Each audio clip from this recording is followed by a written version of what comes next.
பெண்களுக்கு 1000 ரூபாய் மாதம் மாதம் வழங்கிட பிச்சை காசு இது எதுக்கு கொடுக்குறாங்கன்ற மாதிரி எப்படியாவது கரெக்ட் நிறுத்திடணுன்றது மாதிரி எவ்வளவோ வேலை பண்ணாங்க. கடைசியில தேர்தல் நேரத்தில் கூட அந்த 3 மாத 3000 ரூபாயை நிறுத்துறதுக்கு வழக்கு போட்டு முடக்கிறதுக்கு இந்த ஆட்சி நாளா பண்ண பாருங்க. அப்ப நம்மளுடைய முதலமைச்சர் என்ன செய்யறாரு, இரவா இந்த ஒரு அதிகாரிகளுக்கு கூட ஆலோசனை பண்ணாம விடியற் காலையிலேயே அந்த 3 மாத தொகை 3000 சேர்த்து குழந்தை விடுதலைக்கு பெண்கள் கல்விக்கும் சொல்லி 5000 ரூபாய் இவர்களுக்கு நம்ம 1000 ரூபாய் தடுக்க பார்க்கிறது என்று சொல்லி 5000 ரூபாய்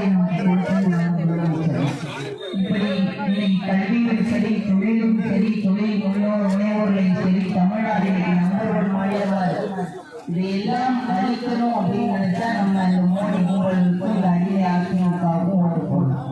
ஆனா அவர்களுக்கு போடுகின்ற ஓட்டு நம் தமிழ்நாட்டை சீரழிப்பதற்கு நம்ம போடுற ஓட்டு, நம்ம வருங்கால தலைமுறைக்கு சீரழிப்பதற்கு நம்ம போடுற ஓட்டு தான் இந்த ஊழலுக்கு போடுற ஓட்டு. அதனால என் அன்பார்ந்த காமராஜர் பகுதிவாழ் மக்கள் நம்மளுடைய தமிழ்நாட்டை காக்கணும்னா நம்முடைய தலைமுறையினுடைய வாழ்வாதாரத்தை காப்பாற்றணும்.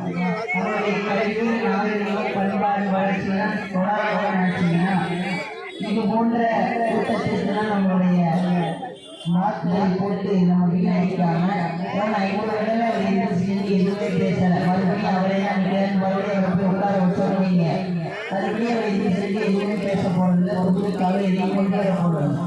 அதனால இவ்வளவு திட்டங்கள் செய்த நம்ம முதலமைச்சர் அறிமுகப்படுத்திய நம்முடைய வேட்பாளர் அண்ணன் கருணாஸ் அவர்களுக்கு என் அன்பு மக்கள் ஏப்ரல் 23ஆம் தேதி வெற்றி சின்னமான ஒரே சூரிய சின்னத்தில் வாக்களித்து நம்முடைய முதலமைச்சர் இத்தனை திட்டங்கள் செய்திருக்காரு. அப்ப மறுபடியும் நம்மளுடைய நல்லாட்சி தான் வரப்போகிறது. அப்ப நம்மளுடைய வேட்பாளர் கருணாஸ் அவர்களை வெற்றி பெற செய்யணும்னா நேரடியாக முதலமைச்சரோடு நம்மளுடைய தொகுதிக்கு என்னென்ன வளர்ச்சிகள், மக்களுடைய கோரிக்கைகள் கேட்டு நம்ம இலகுவாக நம்ம வாங்கி தர முடியும். அப்ப அண்ணனுடைய திரைப்படத்தில் பார்த்துருக்கீங்க, உங்களுக்கு ஒரு பரிச்சயமான இருந்தாலும் அவர்கள் நேரில் சந்திப்பீங்க. ரொம்ப மக்களோடு மக்களாக ஒரு வருவியில் வந்து ஒரு மனிதர் தான். அதனால மக்களுக்கு என்ன பிரச்சனை, தொகுதிக்கு என்ன பிரச்சனைன்னு அவருக்கு மக்கள் சேவையாற்றுவதற்காகத்தான் இங்கே வேட்பாளராக நம்ம முதலமைச்சர் அறிமுகப்படுத்திருக்காரு. அதனால அந்த மக்கள் நம்மளுடைய வாக்கை மறுபடியும் இந்த கும்பல்களுக்கு போட்டு வீணடிச்சிடாம இந்த முறை ஏப்ரல் 23ஆம் தேதி நம் தமிழ்நாட்டை காப்பதற்கு, நம்முடைய முதலமைச்சருடைய திட்டங்கள் தொடர்வதற்கு இன்னும் அவர் அறிவியல் இல்லத்தரசிகள் திட்டத்தை கொண்டு வந்து கையெழுத்திட இருக்கிறார்.